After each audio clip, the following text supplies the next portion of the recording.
girlies, my shoulders are out, the sun is sunning, the vibes are vibing, and it can only mean one thing.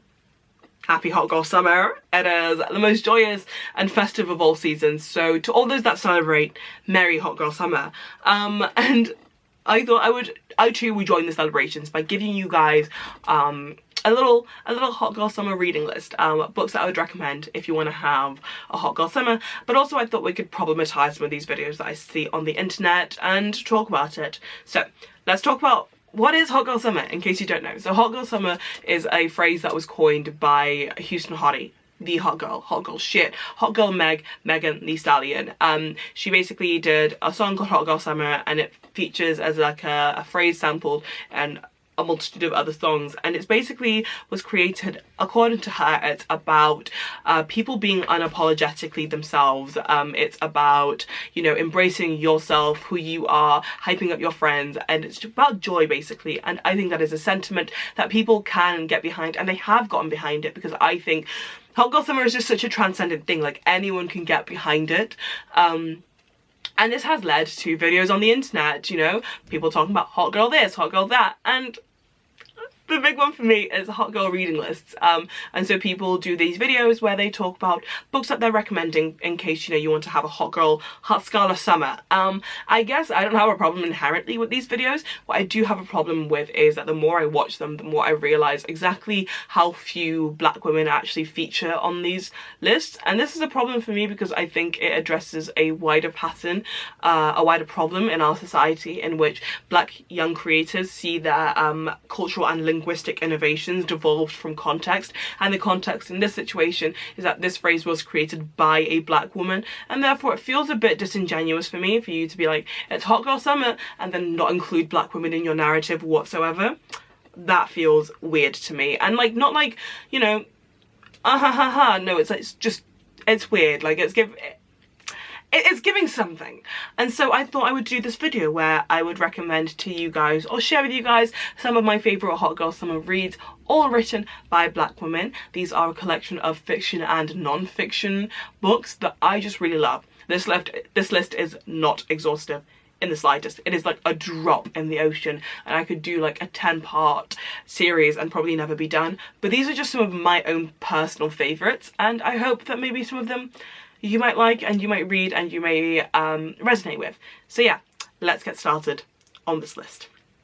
Okay, this first book is giving me like hot girl summer by a pool, but like want some education. Do you know what I mean?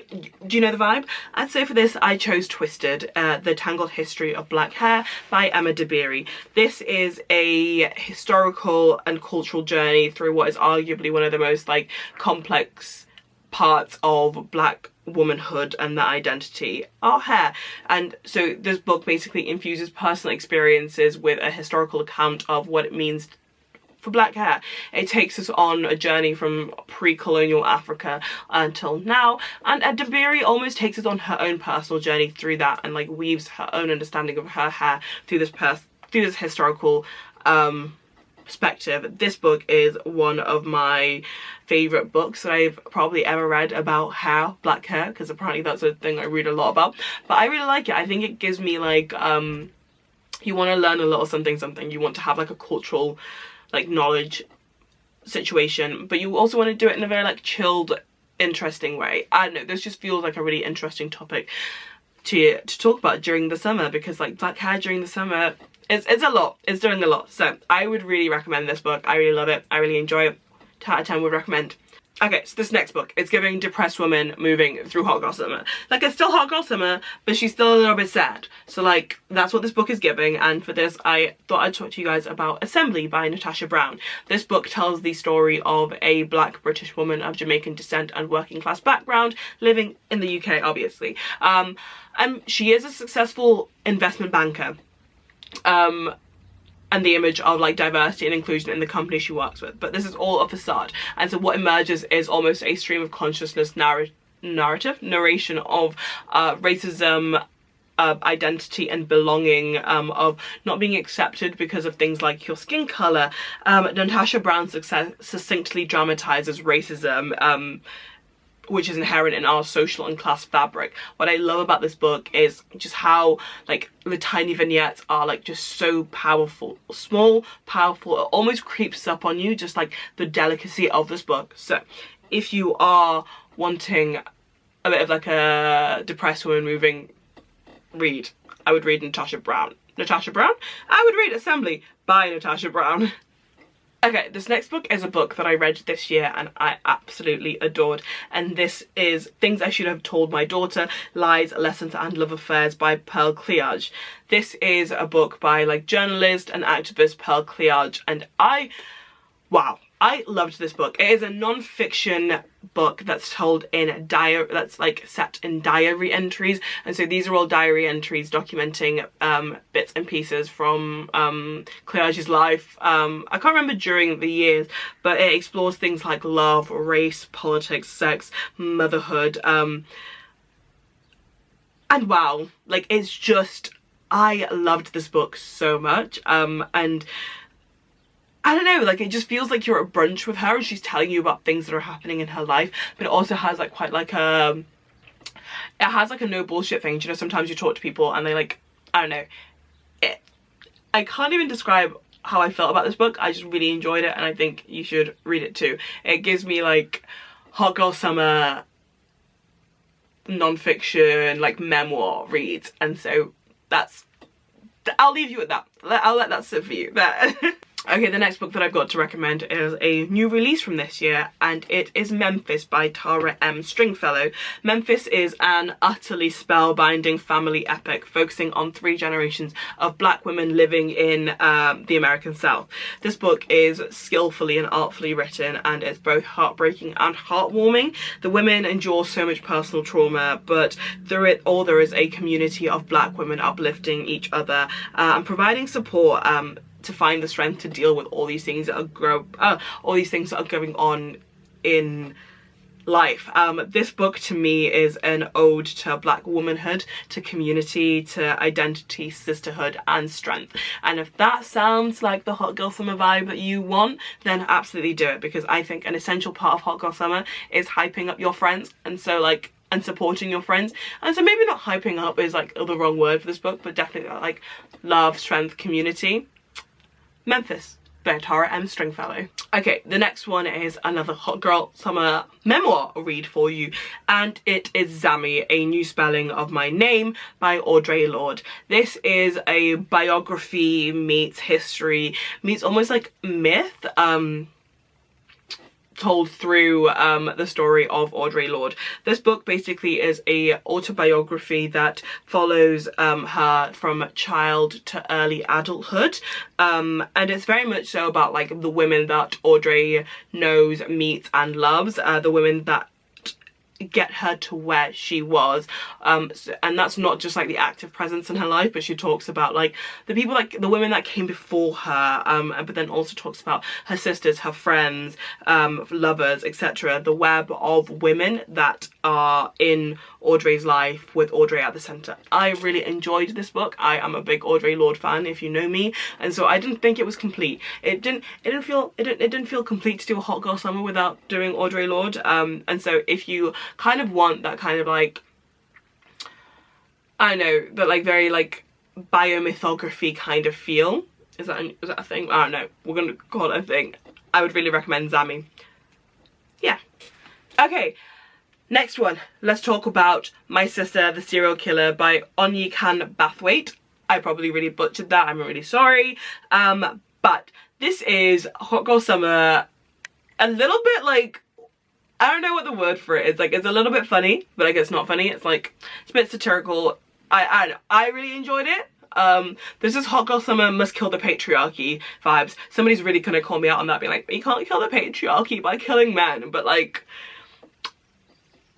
someone's trying. Okay, so this one is a book about 2 sisters. There is Corredo, who is the older responsible sister looking after her younger sister Ayola.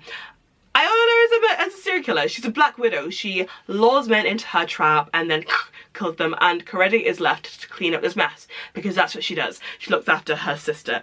And so this book is so entertaining because Ayola sets her sight on somebody Korede's been crushing on for like a while, and so she knows exactly what's going to happen, and so emerges like a pull between how do I protect my sister but also protect this man that I also kind of low-key like. It's so entertaining, it's so funny. I love this book so much, and it's also super quick. If you want like a quick read, I would really recommend this, like a quick, snappy, entertaining read. You've got a couple hours by the pool or at the beach or like on a plane or something like that, and you just want something like super quick to read, I would recommend this book 110%.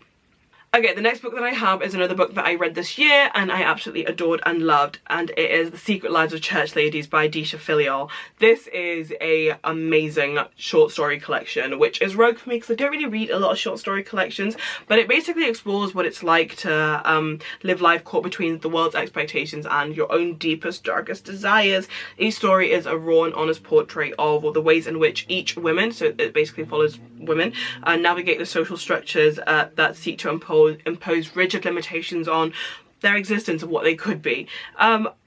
This book is literally amazing, and as somebody who grew up like in the church, like this is just such an interesting book to me, because like I really like the fact that like that Disha Filial hasn't tried to make these women like martyrs or make them like extraordinary in any way. These are just human women who are like walking contradictions, who are more than just their sins. I appreciate what this author was trying to do so much, having grown up in a black church, and so I know this, I don't know, it almost reads like an anthology of like love letters to black women, to show that like you can be all these complications and like multitudes.